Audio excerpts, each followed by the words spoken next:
मी विमानातून उडी मारली नाही, सीटसह बाहेर फेकलो गेलो। अपघातामध्ये बचावलेल्या एकमेव प्रवाशानं ही प्रतिक्रिया दिलेली आहे। महत्त्वाची बातमी, जे प्रवासी बचावलेले आहेत त्यांच्याकडून ही प्रतिक्रिया देण्यात आलेली आहे की मी विमानातून सीटसह बाहेर फेकलो गेलो, मी काही उडी मारली नाही असं त्यांच्याकडून सांगण्यात आलेलं आहे।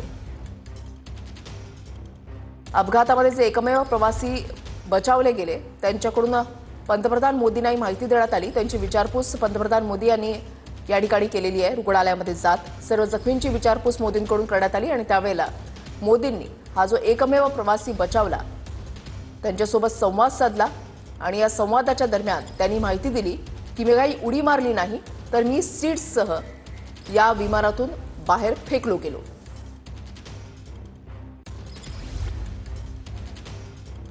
रमेश विश्वास कुमार यांनी अपघाताच्या वेळेचा संपूर्ण किस्सा सांगितलेला आहे।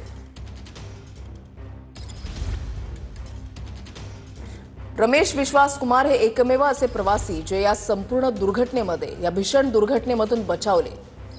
दैव बलवत्तर म्हणूनच ते बचावले आणि ज्या वेळेला हा अपघात झाला त्याच्यानंतर काही वेळाच्या नंतर रमेश विश्वास कुमार हे चालत या दुर्घटनास्थळावरून बाहेर पडलेले होते। त्याची दृश्य एकीकडे आपण पाहताय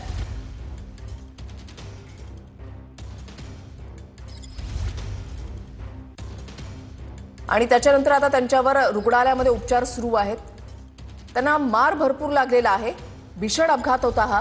मात्र पंतप्रधान मोदी यांनी ज्या वेळेला त्यांच्यासोबत संवाद साधला त्यावेळेला त्यांनी रमेश विश्वास कुमार यांनी अशी माहिती दिलेली आहे की मी काही उडी वगैरे मारली नाही। ज्या बातम्या अगोदर समोर येत होत्या की रमेश विश्वास कुमार यांनी सुरुवातीला उडी मारली, मात्र तसं काही झालं नाही। तर ज्या वेळेला अपघात घडला त्यावेळेला मी सीट्ससह त्या विमानातून बाहेर जो आहे तो फेकलो गेलो।